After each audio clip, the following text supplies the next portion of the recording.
If you only had one choice, one pick, that's it, one choice, would you choose to live in the truth in your heart, or all the emotionality, the fears, the patterns, the confusion, the doubt, the cycles? Which one would you choose if you only had one pick?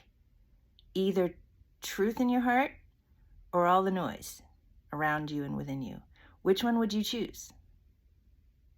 Just one choice, one pick. Which one would it be?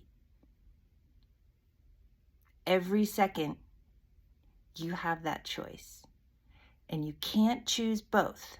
You can't be both in the noise and in all the stuff and in your heart. Nope. Either or. One choice. One choice, one choice, one choice, one choice, one choice. Which one would it be? Every second of every day. Just one.